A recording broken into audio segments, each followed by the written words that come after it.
Welcome, everyone. Welcome to our special Bookaccino Live evening event, something that we haven't done before. And we're really looking forward to sharing books with you that we think you want to be reading this summer. So let's get started. Okay, we're going to start with In Case You Missed Them.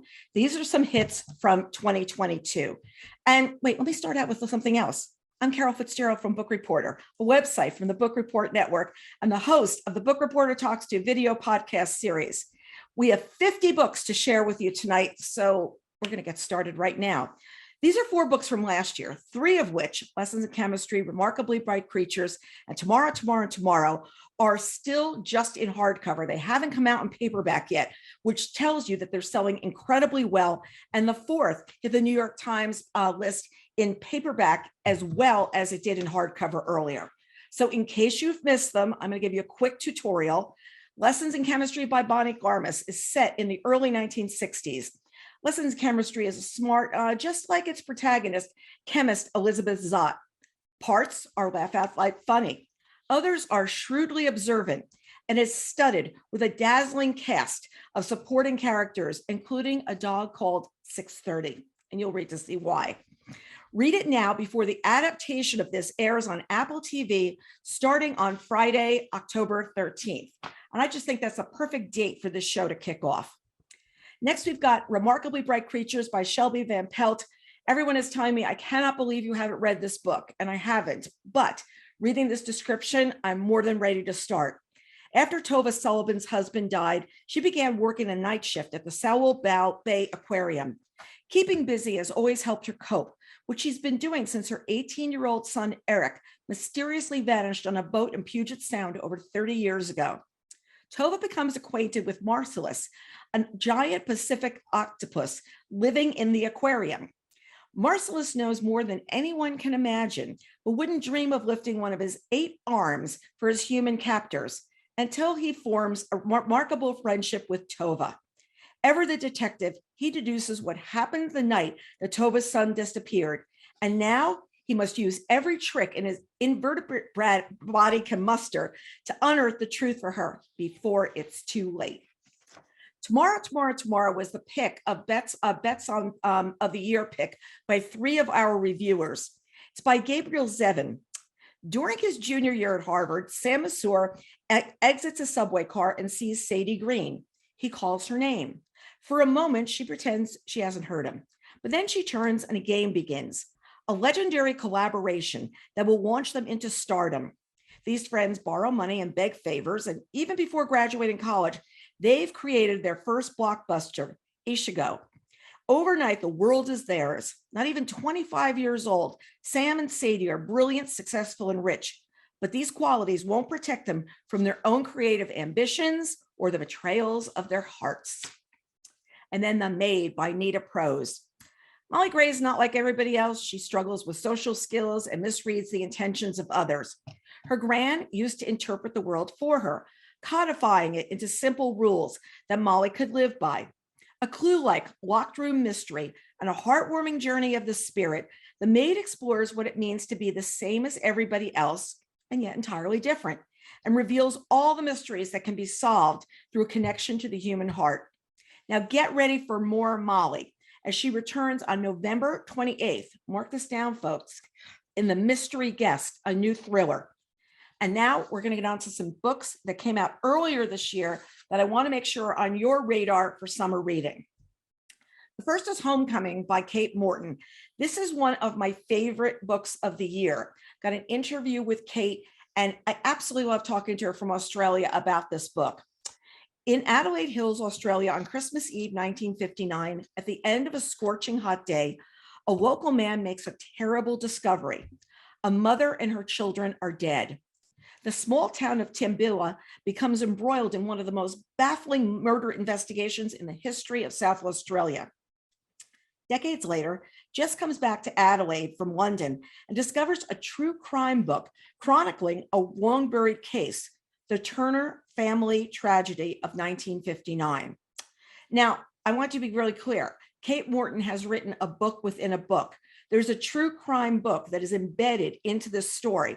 So as you're reading also another book that she wrote. It's only when Jess skims through its pages that she finds a shocking connection between her own family and this notorious event, a mystery that has never been satisfactorily resolved. And it will be as you keep reading. Next, we've got Pineapple Street by Jenny Jackson. And this is a deliciously funny, sharply observed debut of family, love, and class as it follows three women in one wealthy Brooklyn clan. Rife with the indulgent pleasures of life among New York's one percenters, Pineapple Street is a smart, escapist novel that sparkles with wit. When it came out in March, I said, this is a beach read. So I just figure for the 1%, it was for everybody who was going to the islands in the middle of March. So there we've got Pineapple Street. Next, we've got from William Landay. Remember, he wrote Defending Jacob and how much so many people love this book. This is all that is mine, I carry with me. So I absolutely love this book. It's set into 4 different sections. I have an interview with Bill where he actually talks about why he wrote that way, which I highly recommend. And in fact, there's a book club, a librarian did book club up in Connecticut with her group talking about all that is mine, I carry with me. And she referred to the interview to come up with some of the questions that they discussed. So what happens in this book? One afternoon in 1975, on November, a 10-year-old Miranda Larkin comes home from school to find her house eerily quiet. Her mother is missing. Nothing else is out of place. There's no sign of a struggle. Her mom's pocketbook remains in the front hall where it always was. So begins a mystery that's going to span a lifetime. What happened to Jane Larkin? Investigators suspect her husband. They always suspect the husband, but no evidence links him to the crime.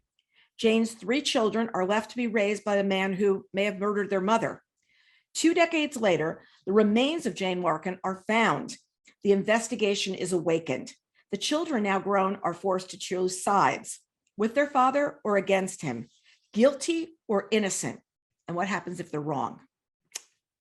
Next is Go as a River by Shelley Reed, another one of my true favorites from this year. This book is set in a part of Colorado that I actually love. Shelley actually lives in the town where I met my husband, where we ended up having a huge conversation when I interviewed her. She's been around the world. This book has been sold into so many countries, and it's her debut novel. So what's it about? 17-year-old Victoria Nash runs a household on her family's peach farm in a small ranch town of Iola, Colorado, the sole surviving female in a family of troubled men. Wilson Moon is a young drifter with mysterious past, displaced from his tribal land and determined to live life as he chooses. This book is inspired by true events surrounding the destruction of the town of Iola in the 1960s. It's a story of deeply held love in the face of hardship and loss, but also finding courage, resilience, friendship, and finally home where least expected. Absolutely loved it. I did not know that Colorado grew peaches. She didn't know that Georgia grew peaches or Jersey grew peaches. I plan to get a box of Colorado peaches just to see if they're just as good as everybody says. Next, we're going to talk about big thriller authors with new summer books. These are some of the big guns, as we call them. The first is Ruth Ware. This book is out this week. Hired by companies to break into buildings and hack security systems, Jack and her husband, Gabe, are the best penetration specialists in the building. But after a routine assignment goes horribly wrong, Jack arrives home to find her husband dead. To add to her horror, the police are closing in on their suspect, and it's Jack. Suddenly on the run and quickly running out of options, she has to decide who she can trust as she circles closer and closer to the real killer. And you know, with Ruth Ware, there's going to be lots happening in that book. She knows how to weave a story so well.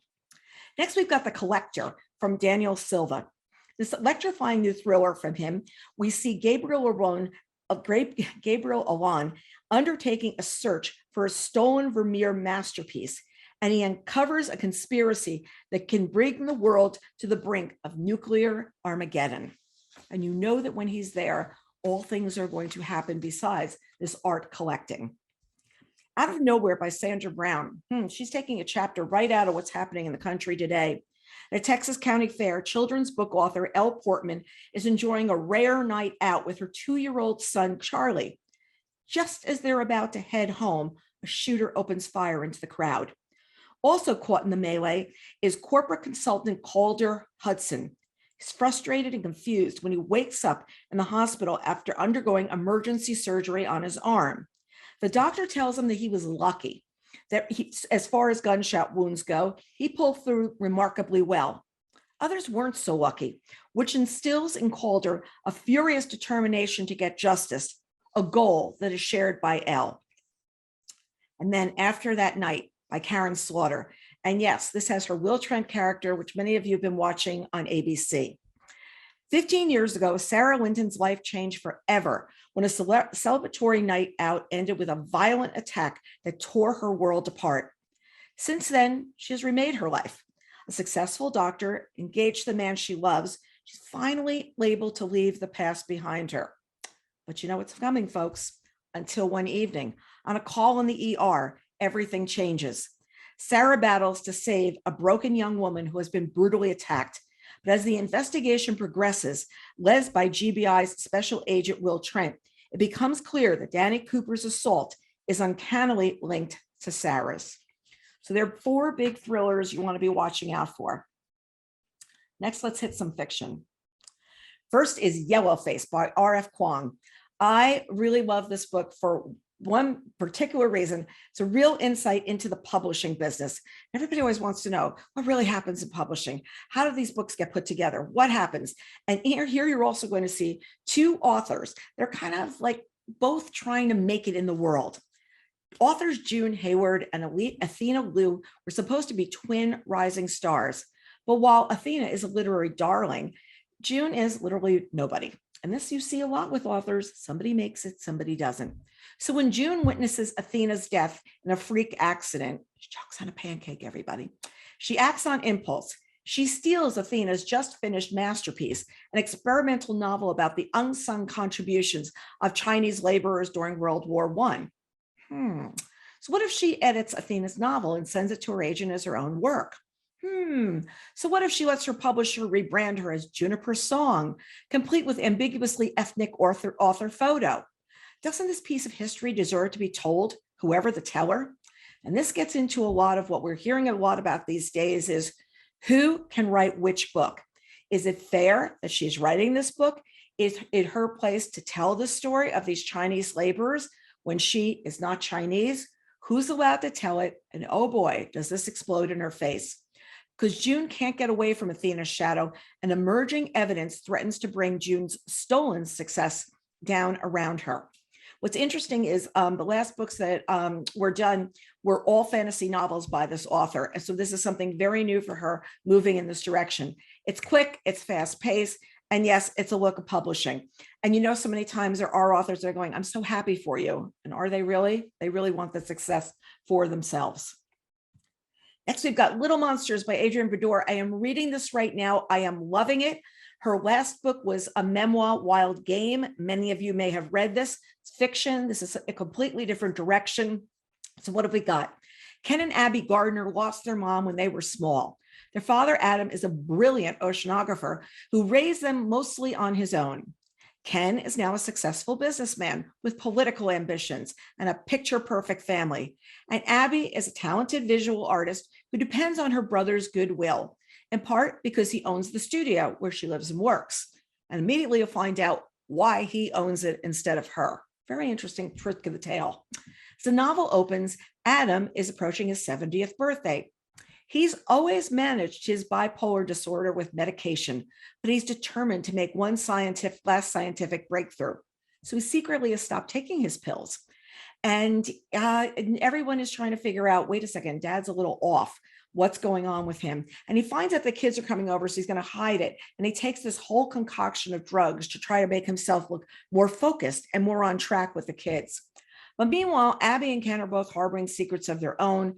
And there's a new person on the periphery of the family, Steph, who doesn't make her connection known. So here you go. You meet them each in chapters. You hear their stories and you realize they're all telling their own best narrative. But is that the narrative that's really going on? You shall see. Next, we've got Famous in a Small Town by Viola Shipman. And any of you who are subscribers to the newsletter know that Viola Shipman is the pen name of Wade Rouse. And Wade and his husband, Gary, came to my house for dinner last week, and we had a great time. And I did all things cherry, including I had a bowl of cherries on the table. And I made them cherry brownies, which I can give you the recipe for. I went to the store and I bought dried cherries. I bought fresh cherries. I bought whatever. No, what you put in the recipe is canned cherries. So what I did was it's 1 box of brownie mix, 1 can of those canned cherries, and 3/4 of a cup of oil. There's your recipe, folks. Put it together, baked it in the oven. I think it was like on 350 or 400 until they look like they were done. And they don't come out like normal brownies because they've got so much moisture in them. So you even get a recipe tonight, folks. I know you didn't sign on for that. So what's going on in this book and why the cherries? For most of her 80 years, Mary Jackson has endured a steady stream of tourists, influencers, and real estate developers who've discovered the lakeside charm of Good Heart, Michigan. Waiting patiently for the arrival of a stranger she has believed since childhood would one day carry on her destiny. Here you go, folks. The Very Cherry General Store. Yep, I got a theme and I acted on it. Becky Thatcher came to Good Heart to forget everything that she's just turned 40 and she has nothing to show for it. I particularly like the beginning when she's decided this guy that she's been dating is really not somebody she's going to marry and why. And it's just a really funny section where her parents feel like she's invested so much time in him that she should marry him. And he's like, no, I'm not marrying this man. So she ends up at the general store with Marion, but this is not the beach vacation she expected. But the feisty octogenarian talks about destiny and the stronger Becky's memories of her own childhood holidays become. As she works under Mary's wing for the summer, she starts to believe that destiny could be real. And there is cherry pit spitting in this book, just saying there. Book clubs unite. You can all have cherry spitting contest. Next, we've got Tom Lake by Ann Patchett. I'm staying in a cherry theme on this one. In the spring of 2020, Lara's 3 daughters returned to the family's orchard in northern Michigan. While picking cherries, they begged their mother to tell them the story of Peter Duke, a famous actor with whom she shared both a stage and a romance years before at a theater company called Tom Lake. As Lara recalls the past, her daughters examine their own lives and relationship with their mother. They're forced to reconsider the world and everything they thought they knew. Now, I do have to say, I can't figure out why there are daisies on the front of this book and not cherries. But I'm just saying, folks. I will also share this book is coming out on August 1st, and it was a timing that was picked by Anne, who is a bookseller. As you know, she owns a bookstore, Parnassus Books in Nashville, and she feels that this is a good time of year for a book to come out. People are still looking for beach reads and also getting ahead of the fall season. So know that for August 1st. Next, we've got The Favor by Adele Griffin. This is her first novel for adults. She's a 2-time National Book Award finalist for YA books. So it's interesting to see people moving into a new age group to be writing for. At I'll Have Seconds, a high-end fairy tale vintage dress shop in Manhattan, Nora Hammond loves nothing better than pairing a rare find with a perfect client. At home, she grapples with the brutal reality of enormous debt, brought on by IV treatments that have cost her all the savings that they have, a tiny apartment, and an ever-dwindling hope that she and her husband, Jacob, will have a family of their own. Well, right at the beginning of the book, Evelyn Elliott charges into Nora's life, and the women spark an immediate connection. Evelyn really loves to shop. She loves clothes, and she buys lots of them.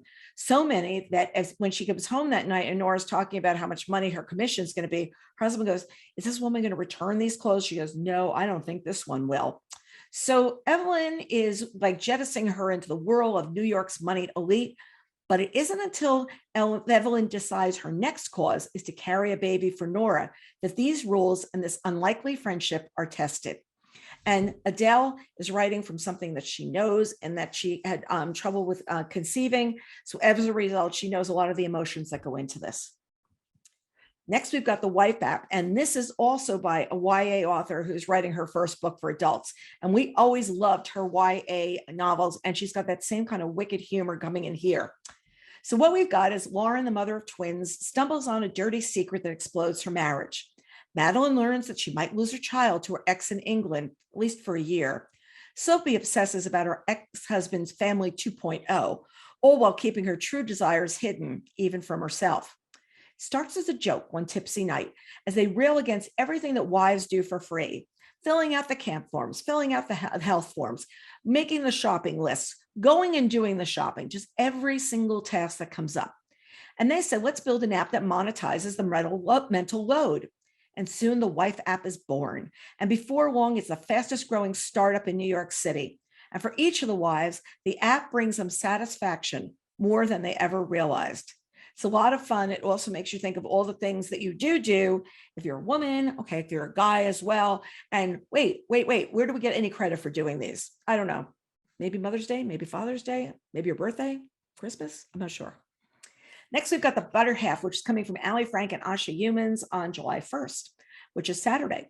Their last book was Never Meant to Meet You. I really love these two writers because I think they write really funny books. I haven't read this one. I'm sort of saving it for the weekend. After 5 difficult years, Nina Morgan Clark's time has finally arrived. With an ex-husband relocated across the country, her father bouncing back after the loss of his beloved wife, and her daughter Zandra thriving at boarding school, Nina is stepping into her dream job as a trifecta, a first-generation Black female head of the storied Royal Hawkins School. To mark the moment, Nina and her best friend Marisol take a long overdue girls' trip to celebrate the second half of Nina's life, which is shaping up to be the best half of her life.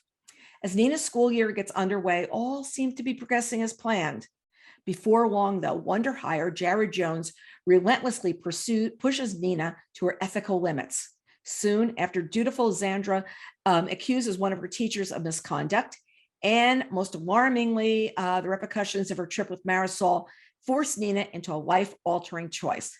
Lots happening in the better half, the second half of your life. Quick background on Ali and Asha. They both taught in a very elite, Asha taught kindergarten at elite private school. Ali was the person who was in charge of admissions.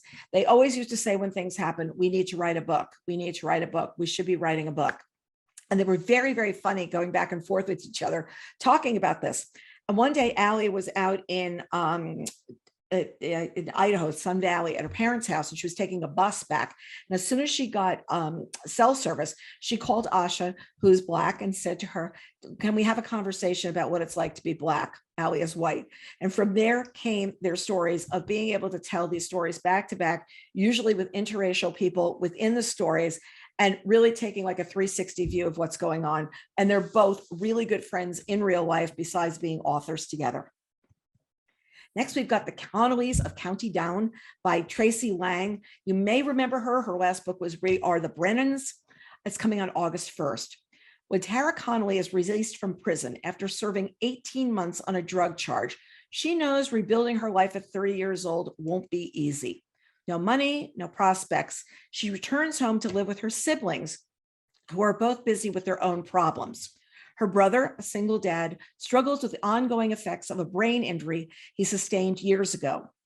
And her sister's fragile facade of calm and order is cracking under the burden of big secrets. Life becomes even more complicated when the cop who put her in prison keeps showing up unannounced, leaving Tara to wonder what he wants from her now. While she works to build a new career and hold her family together, Tara finds a chance at love in the most unlikely place. But when the Connolly secrets start to unravel and threaten her future, they all must face their worst fears and come clean, or risk losing each other forever. I think with the word unravel is one of the most used words in descriptions of books. Well, I think we'll just write that one down. Next, we've got Banyan Moon by Tay Tai, and that is how you pronounce her name, Tay Tai. This is a Read with Jenna Today Show pick for July. It's also a HarperCollins lead read. Every quarter, they pick a book that they as a company get behind, and it's Banyan Moon. Really interesting story behind this one. When Anne Tran gets the call that her fiercely beloved grandmother, Min, has passed away, her life is already at a crossroads. In the years since she last saw Min, Anne has built a seemingly perfect life, but it all crumbles with one positive pregnancy test. Now she returns home to Florida to face her estranged mother, Huang. Huang is simultaneously mourning her mother and resenting her for having the relationship with Anne that she never did. And then Anne and Huang learn that Min has left them both the Banyan house, a crumbling old manor that was Anne's childhood home. Under the same roof, for the first time in years, mother and daughter must face simmering questions of their past and their uncertain futures while trying to rebuild the relationship without the one person who always held them together. From Catherine Center, we've got Hello Stranger, which is coming on July 11th. And I love Catherine's slogan, which is read for joy. Sadie Montgomery never saw what was coming, literally. One minute she's celebrating the biggest achievement of her life, placing as a finalist in the North American Portrait Society competition. Next, she's lying in a hospital dead, diagnosed with face blindness. She can see, but every face she's looking at is now a jumbled puzzle of disconnected features. She struggles to cope, hang on to her artistic dream, work through major family issues, and take care of her beloved dog, Peanut. She falls in love, not with one man, but with two. Making judgment calls on anything right now is a nightmare. If only her life were a little more in focus, Sadie might be able to have it all. Next from Jennifer Weiner, we've got The Breakaway. Jennifer usually publishes in May. This time she's writing in August. And anybody who's been following her on social media knows that she loves bike riding. She loves long distance bike rides. I mean, we're talking like get up in Philly and have dinner in Baltimore, and then maybe go on to Washington, D.C. My idea of bicycle is the thing that I walk around in the garage and the recumbent bike here in my office, which currently has nothing on it, which is a surprise. It's coming on August 29th. 34-year-old Abby Stern has made it to a happy place. She's at peace with her plus-size body, at least most of the time, and she's on track to marry her childhood sweetheart, Mark. Yet she can't escape the feeling that something isn't right, or memories of one mind-blowing night she spent with a man named Sebastian 2 years ago. So when Abby gets a last-minute call to lead a bike troop from New York to Niagara Falls, she's happy to have time away from Mark and a chance to make up her mind. But on the first day, she's shocked to see Sebastian in the tour group. To make things even worse, there's a last-minute addition to the trip, Abby's mother, Irene, whom Abby blames for a lifetime of insecurities that she's still trying to undo. Hop on for the ride.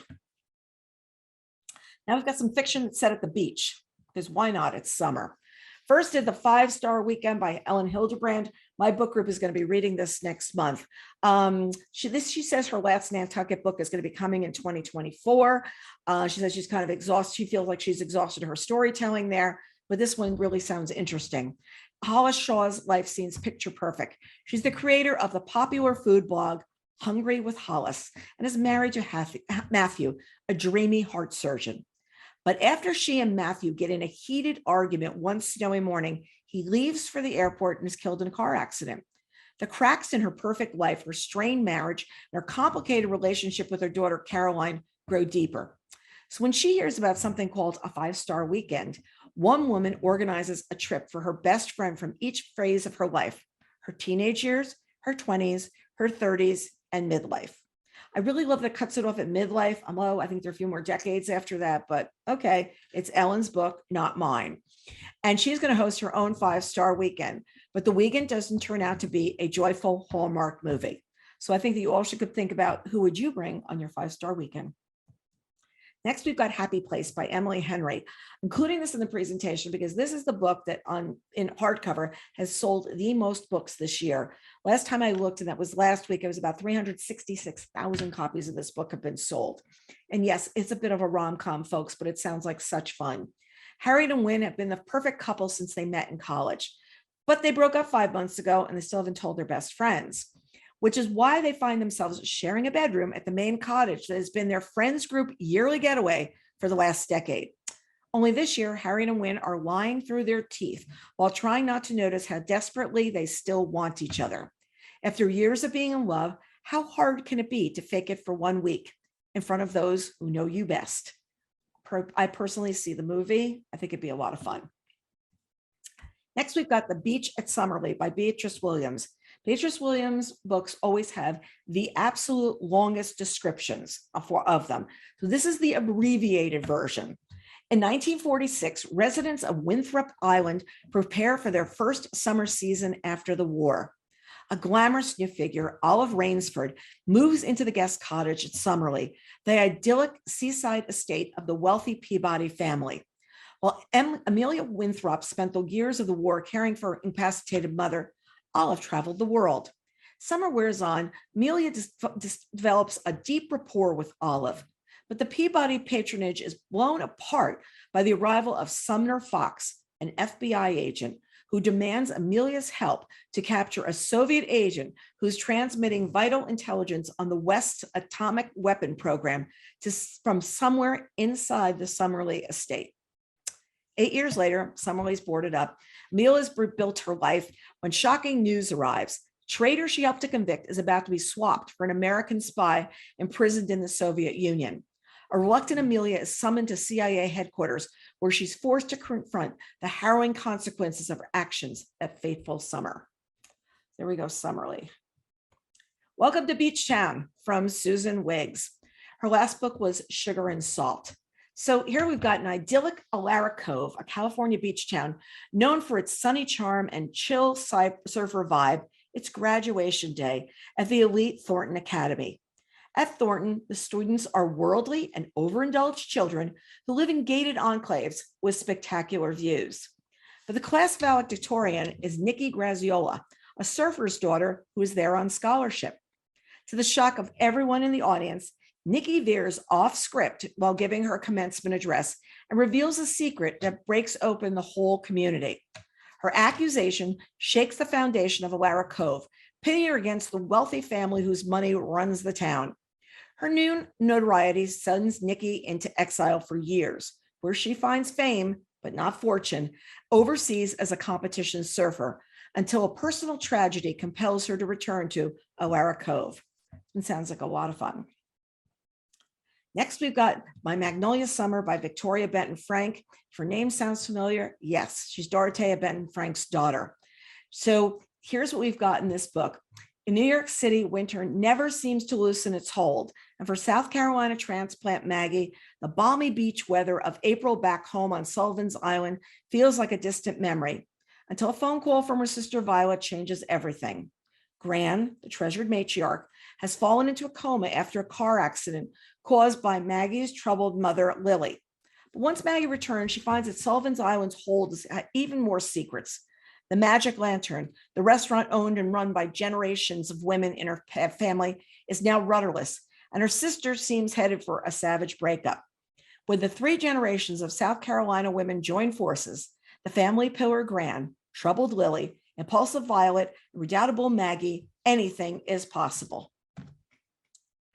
Next, we've got California Golded, coming from Melanie Benjamin. Melanie Benjamin's last book was the Children's Blizzard, where I have to confess, I wanted to wear like a sea jacket inside the house. Everything in that book was so cold.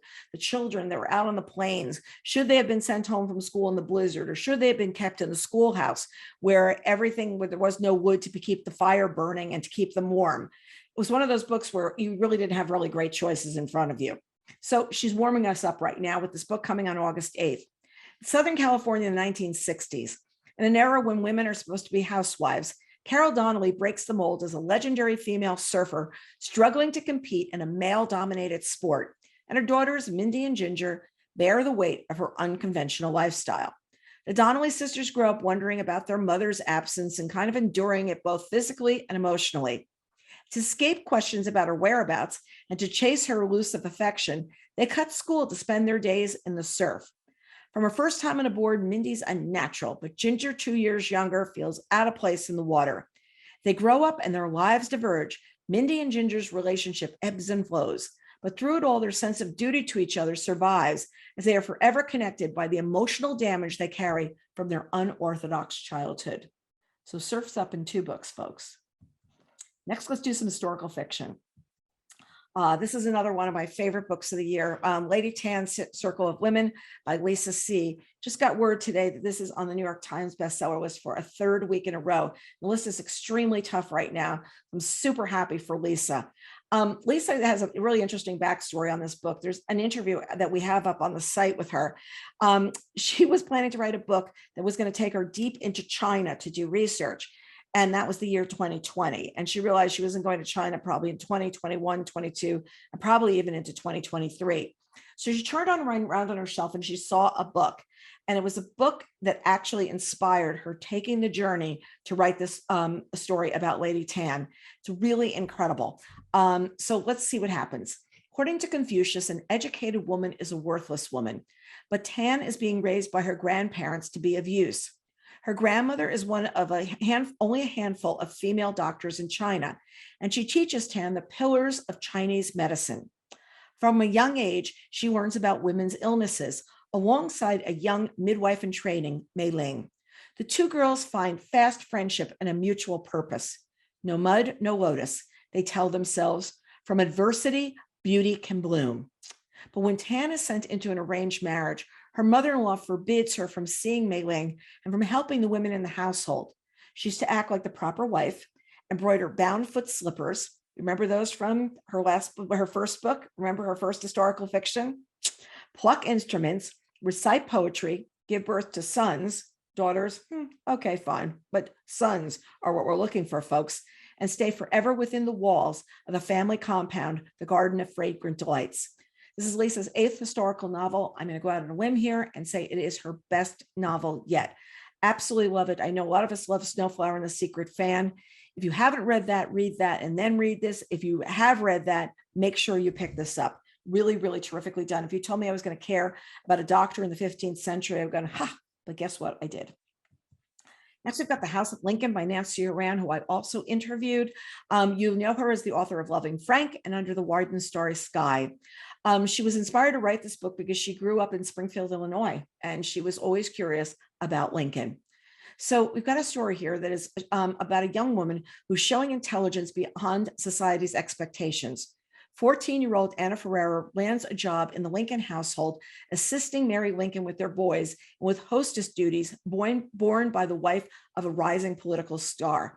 And I'll take a break here for a quick second and just say that I did not know that people from Madeira outside Portugal did actually emigrate to this part of the country. And as a result, having a person like this, well, this is a fiction tale, being in someone's home as a worker would be something that would be totally expected.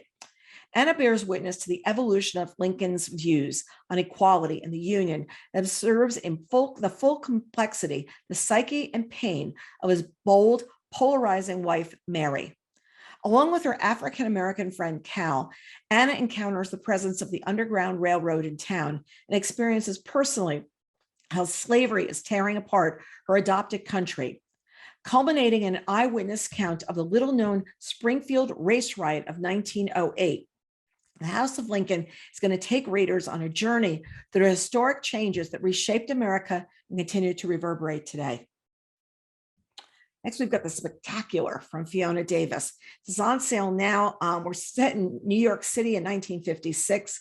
19-year-old Marion Brooks comes across an opportunity to audition for the New York City Rockettes, the Radio City Rockettes. And she jumps at the chance to exchange her predictable future. She's going to go get married for the dazzling life of a performer. And meanwhile, the city is reeling from a string of bombings orchestrated by a person the press has named the Big Apple Bomber. With the public in an uproar, the police turn to Peter Griggs, a young doctor who espouses a radical new technique, psychological profiling. As both Marion and Peter find themselves unexpectedly pulled into the police search for the bomber, she realizes that if she hopes to catch the culprit, she'll need to stand out and take a terrifying risk. Remember, as a Rockette, everybody is in line. And in doing so, she may be forced to sacrifice everything she's worked for, as well as the people she loves the most. Next, we've got The First Ladies from Marie Benedict and Victoria Christopher Murray. Remember, their last book was The Personal Librarian. The daughter of formerly enslaved parents, Mary McLeod Bethune, refused to back down as white supremacists attempt to thwart her work. She marches on as an activist and an educator, and her reputation grows, and she becomes a celebrity. Eleanor Roosevelt is eager to make her acquaintance. Initially drawn together because of their shared beliefs in women's rights and the power of education, they become fast friends. And when Franklin Delano Roosevelt is elected president, the two women start to collaborate even more. Eleanor becomes controversial first lady for her outspokenness, particularly on civil rights. And when she receives threats because of her strong ties to Mary, it only fuels the women's desire to fight together for justice and equality. Isabel Allende's latest is The Wind Knows My Name. Two different storylines here. Vienna, 1938. Samuel Adler is 5 years old when his father disappears on Kristallnacht. His family loses everything. So child's safety becomes ever harder to guarantee. His mother secures a spot for him on the Kinder transport train out of Nazi-occupied Austria to England. He boards alone, carrying nothing but a change of clothes and his violin. In Arizona in 2019, 8 decades later, Anita Diaz and her mother flee looming danger in El Salvador and seek refuge in the United States. But their arrival coincides with a new family separation policy, and 7-year-old Anita finds herself alone at the camp in Nogales. She escapes her tenuous reality through trips to Anzabahar, a magical world of the imagination. Meanwhile, Selena Duran, a young social worker, enlists the help of a successful lawyer in hope of tracking down Anita's mother. It's a very interesting parallel going on in what she's talking about here. Next, we've got Chris Crook Manifesto coming from Colson Whitehead. He's Pulitzer Prize winning novels have included The Underground Railroad and Nickel Boys. And this is the author of The Harlem Shuffle, continues his Harlem saga in a powerful and hugely entertaining novel that summons 1970s New York in all its seedy glory. Crook Manifesto is a darkly funny tale of a city under siege, but it's also a sneakily searching portrait of the meaning of family. This kaleidoscope portrait of Harlem is sure to stand out as one of the all-time great evocations of a place and a time. Alice Hoffman, we got the Invisible Hour, which is coming on August 15th. One brilliant June day when Mia Jacob can no longer see a way to survive, the power of words saves her. The Scarlet Letter was written almost 200 years ago. That seems to tell the story of Mia's mother, Ivy, and their life inside the community, an oppressive cult in Western Massachusetts, where contact with the outside world is forbidden and books are considered evil. How could Nathaniel Hawthorne have so perfectly captured the pain and loss that Mia carries inside her?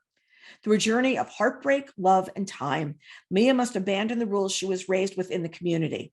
As she does, she realizes that reading can transport you to other worlds or bring them to you, and that readers and writers affect one another in mysterious ways. She learns that the time is more fluid than she can imagine, and that love is stronger than any chains that bind you. And from Naomi Hirahara, we've got Evergreen. Her last book was Quark and Division, and this book actually picks up where Quark and Division left off. We all know we all know that Japanese were put into internment camps during World War II.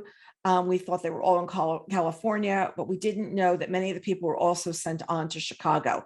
So this is where the story picks up. If you haven't read Quark and Division, I advise that you do. It's a really terrific book. If not, I think you'd still be able to enjoy this book as a standalone. Lisa C. has called it accurate, heart-rendering, and eye-opening. It's been 2 years since Aki Ito and her family were released from the Manzanar detention center and resettled in Chicago with other Japanese Americans.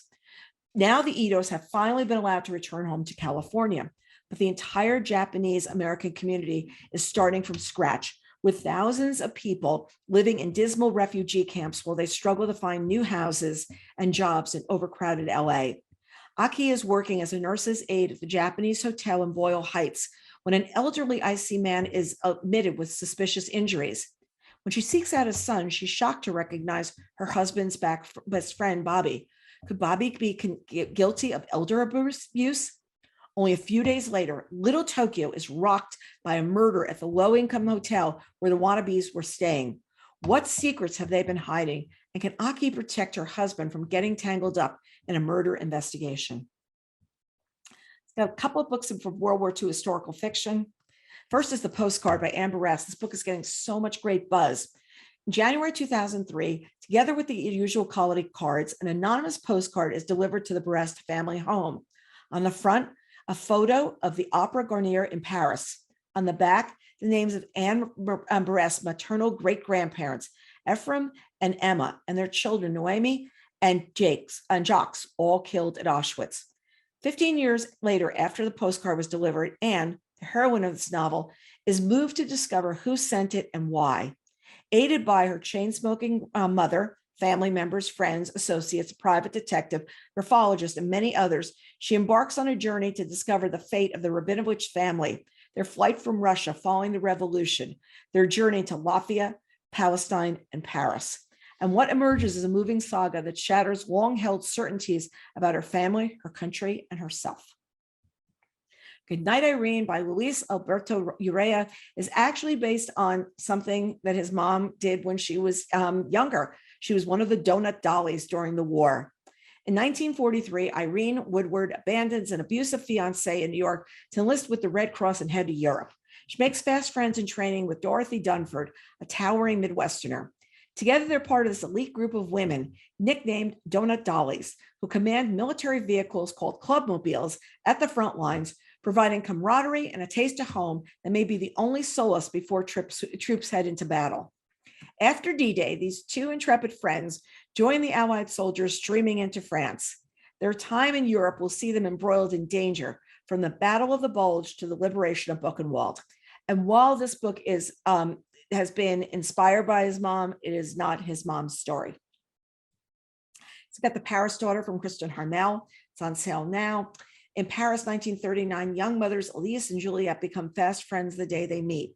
Though there's a shadow of war creeping across Europe, neither woman suspects that their lives are about to irrevocably change. When Elise becomes the target of the German occupation, she entrusts Juliette with the most precious thing in her life, her young daughter, playmate to Juliette's own little girl. But nowhere is safe in war, even in Juliette's quiet little bookshop. When a bomb falls on their neighborhood, Juliette's world is destroyed along with it. More than a year later, with the war finally ending, Elise returns to unite with her daughter, only to find her friend's bookstore reduced to rubble, and Juliette is nowhere to be found. What happened to the daughter in those last terrible moments? Elise's desperate search leads her to New York and to Juliette, one final fateful time. Got some thrillers and mysteries. Starting out with Drowning by T.J. Newman. Her last book was Falling. And these two covers are very much the same. And I usually don't see that done with books, but clearly the success of the last one from Falling, let's go Drowning. Let's see about this one. 6 minutes after takeoff, Flight 1421 crashes into the Pacific Ocean. It's flying from Honolulu and it's going to destination is San Francisco. During the evacuation, the engine explodes and the plane is flooded. Those still alive are forced to close the doors, but it's too late. The plane sinks to the bottom with 12 passengers strapped inside. More than 200 feet below the surface, engineer Will Kent and his 11-year-old daughter are waist deep in water and fighting for their lives. Let me do a little aside here. Will Kent was told by his wife, "Oh, I don't know why you're going with her to take her to her camp in San Francisco. She really doesn't want you to go. She wants to go by herself. And I bet right now she's real glad her dad is with her." Their only chance of survival is an elite rescue team on the surface led by professional diver Chris Kent. And she's Shannon's mom and Will's soon-to-be ex-wife. And they have to work together to find a way to save their daughter and rescue the passengers from the sealed airplane, which is now teetering on the edge of an undersea cliff. There's not much time. There's even less air. And if that doesn't remind you of the underwater ship that was under the water, well, it wasn't a ship, underwater device that was under the water last week searching for the Titanic, there's not much time. There's even less air. Next, we've got The Whisperers by Audrey Drain. I don't know how many of you read her last book, The Push. Oh my gosh, when I think of that book and those little pink mittens on that little girl, and if you've read it, you know what I mean. If not, read it and you'll see what I mean. So on Harlow Street, the well-to-do neighborhood couples and their children gather for a catered barbecue as the summer winds down. Drinks continue late into the night. Everything is fabulous until the picture-perfect hostess explodes in fury because her son disobeys her. Everybody at the party hears her exquisite veneer crack. And before long, that same young boy falls from a bedside window in the middle of the night. And then his mother can only sit by her son's bedside, where she refuses to speak to anyone, and his life hangs in the balance. What happens next over the course of 3 tense days as each of these women grapple with what happened and led to that terrible night? And we've got The Whispers. Next, we've got The Long Way Back by Nicole Bart. I loved her last book, Everything We Didn't Say. And this one I chose just because it's something very, very timely. Mother and daughter, Charlie and Eva, never sought social media fame. But when a stunning photo of Eva went viral, fame found them.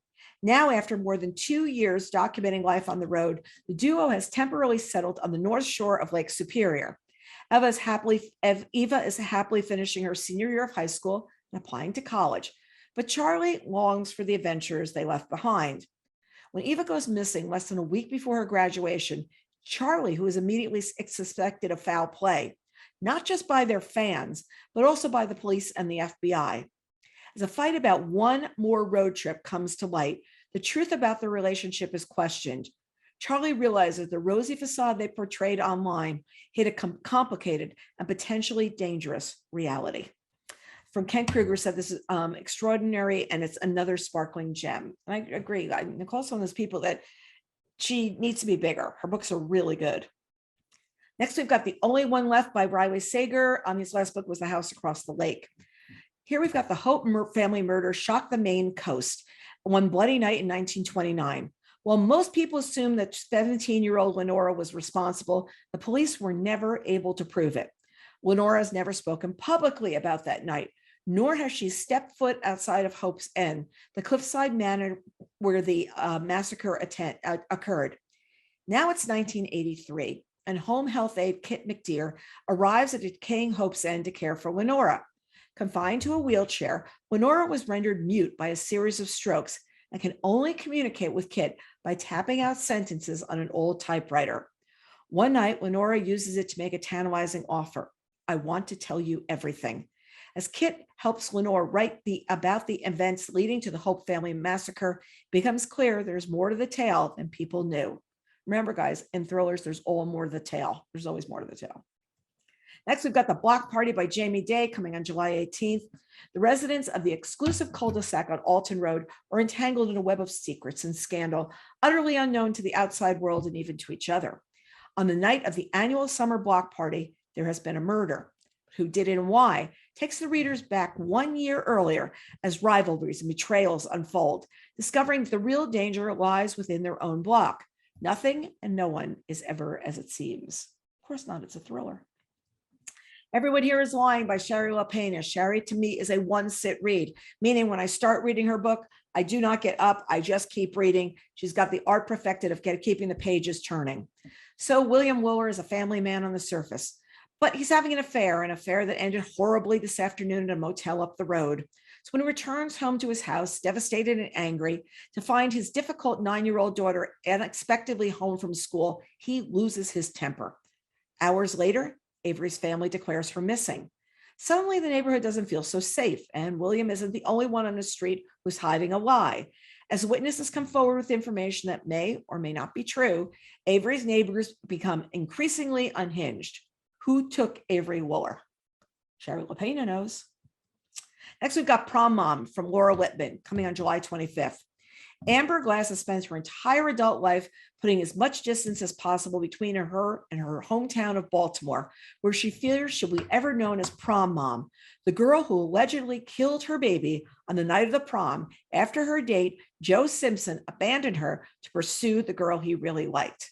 But when circumstances bring Amber back to the city, she realizes she can have a second chance, as long as she stays away from Joe, who's now married.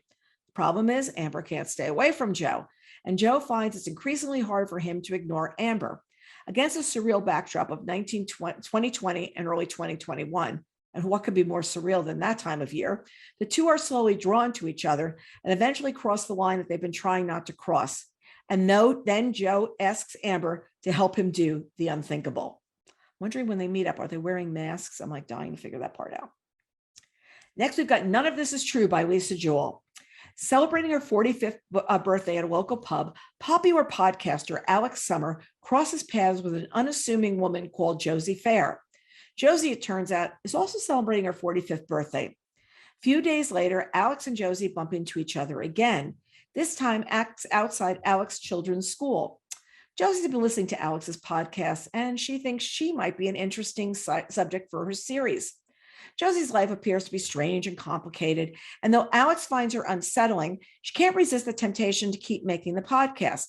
Slowly, she realizes that Josie has been hiding some very dark secrets. Before she knows it, Josie has inveigled her way into Alex's life and into her home. But as quickly as she arrived, Josie disappears, and only then does Alex realize that her life and her family's lives are under moral threat. So who is Josie Fair, and what has she done? Have two memoirs, biographies, and nonfiction. One of them is David Grann's The Wager, which came out actually in April, but I'm bringing it to you now because this book has been really doing extremely well. And also, well, I'll tell you why the other part of it in a second. In January 28, 1742, a ramshackle vessel of patched together wood and cloth washed up on the coast of Brazil. Inside were 30 emaciated men, barely alive, and they had an extraordinary tale to tell. They were survivors of His Majesty's ship, The Wager, a British vessel that had left England in 1740 on a secret mission during an imperial war with Spain. 6 months later, another, even more decrepit craft landed on the coast of Chile. This boat contained just 3 castaways, and they told a very different story. The 30 sailors who landed in Brazil were not heroes, they were mutineers. The first group responded with countercharges of their own. As accusations of treachery and murder flew, the Admiralty convened a court-martial to determine who was telling the truth. Keep in mind that Killers of the Flower Moon, there's a movie coming out with that did amazingly well at Cannes. It's like everyone is buzzing about this movie, and it's coming on October 20th. Never Give Up by Tom Brokaw is an amazing prairie story about his family.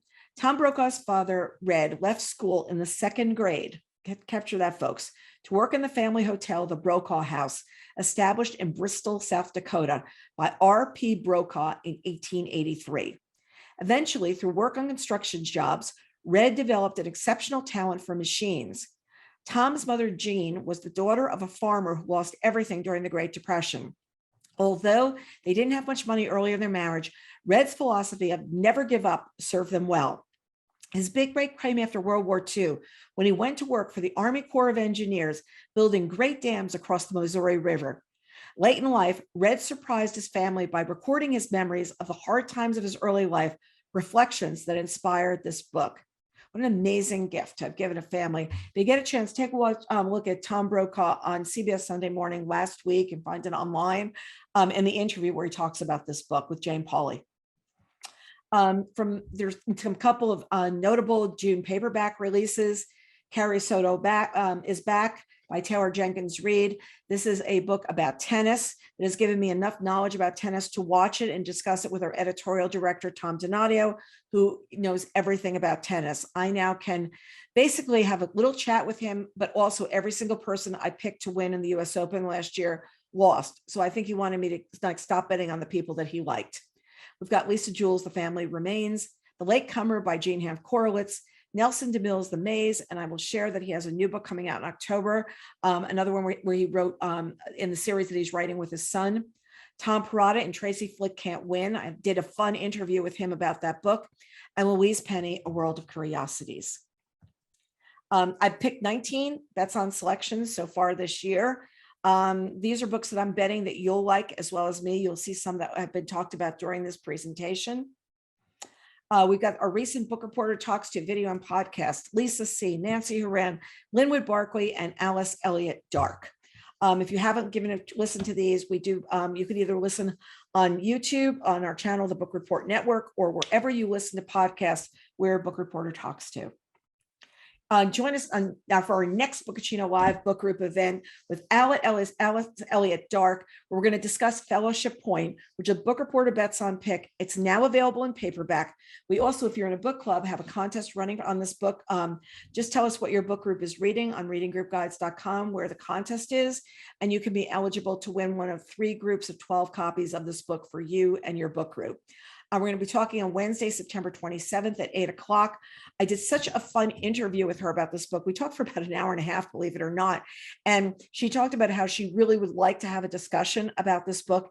It's a long book. And as a result, we're giving you time to read it. But it's one of those books that's long, but the writing is so beautiful that I found myself actually taking time to read it as the pages were flying by as well. Our next Bookaccino Live event, for those of you available in the afternoon, will be on Wednesday, July 12th. We'll be looking at books from July 11th through August 1st and a peek ahead at September.